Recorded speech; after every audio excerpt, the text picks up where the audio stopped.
Novamente, um exemplo prático de regressão linear aqui no Excel.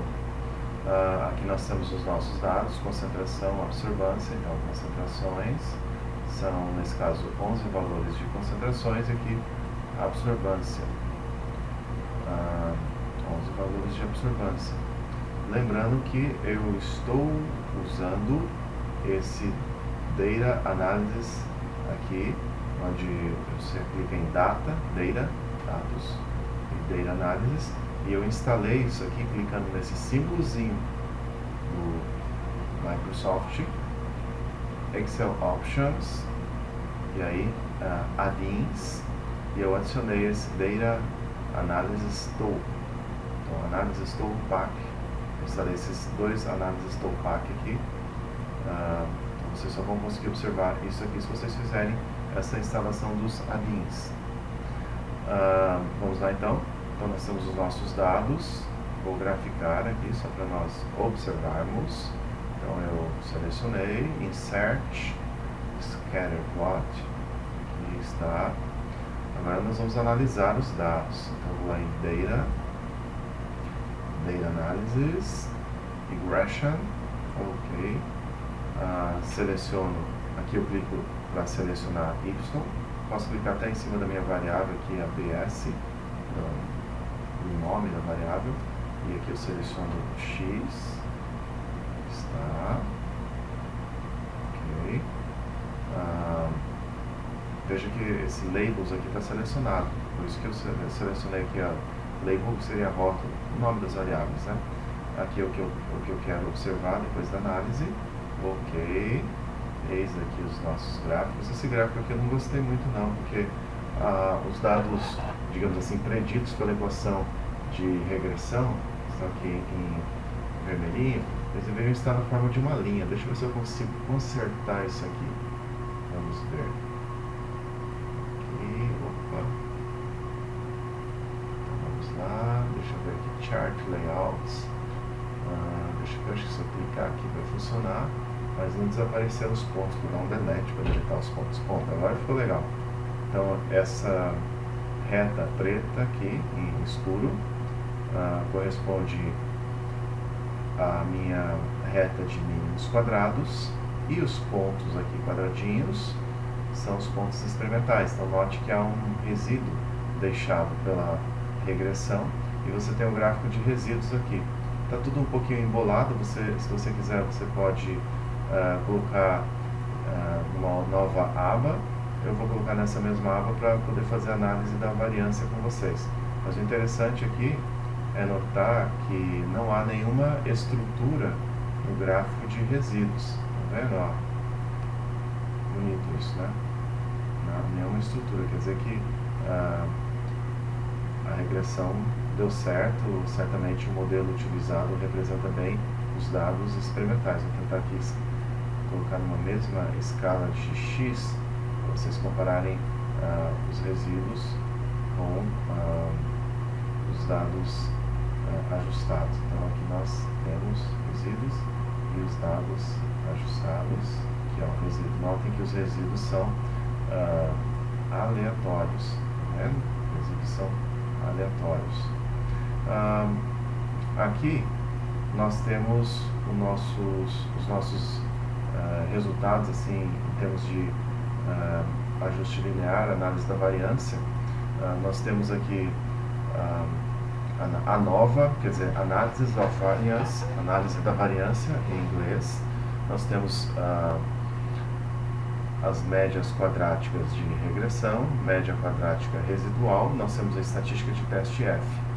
Lembrando que nós precisamos verificar se há uma regressão significativa, se de fato a regressão, essa análise que nós fizemos é válida para fazer alguma previsão no futuro. Então nós precisamos saber da significância estatística da regressão. Então, lembrando, a análise da variância é um longo capítulo da estatística, e a estatística é cheia de testes de hipótese. E nós vamos fazer um teste de hipótese agora. No teste de hipótese nós temos a hipótese nula, Também nós temos a hipótese alternativa. A hipótese nula, representada aqui por H0, tem que incluir a igualdade.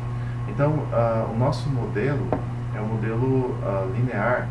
Deixa eu mostrar aqui a equação para vocês, se vocês não se lembram. Até copiar essa equação e colocar ali embaixo para as próximas videoaulas. Eis aqui a nossa equação. Vamos descer lá. Desculpa pelo erro técnico. Então, nós temos a nossa equação aqui. Vamos lá, aqui. Essa é a equação da reta. Vou até tirar esse erro aqui. A equação da reta, onde y corresponderia ao valor experimental, que seria dado por esta equação aqui, beta 0 coeficiente linear, beta 1 coeficiente angular. Se houver correlação entre as variáveis x e y, então o coeficiente angular beta 1 deve ser diferente de zero. Então aqui nós vamos testar a significância estatística da regressão para ver se a regressão, o ajuste de reta dos pontos experimentais com o modelo que nós acabamos de realizar tem alguma utilidade para nós fazermos previsões no futuro. Lembrando que a estatística é cheia de testes de hipótese e esse é só mais um. Então, no teste de hipótese nós temos dois componentes, a hipótese nula e a hipótese alternativa. A hipótese nula deve conter uma igualdade, a hipótese alternativa não. A hipótese nula testa a igualdade beta 1 igual a zero. Então, se beta 1, o coeficiente angular, for igual a zero, quer dizer que não há correlação linear significativa entre x e y. Se o coeficiente linear for diferente de zero, há correlação linear significativa. E aí, a estatística de teste é esse F, que é a relação entre a média quadrática de regressão e a média quadrática residual. Para verificar se a hipótese nula é confirmada ou não, ou seja, para aceitar ou para descartar a hipótese nula, nós temos que comparar a estatística de teste F calculada com o valor tabelado para essa variável estatística F.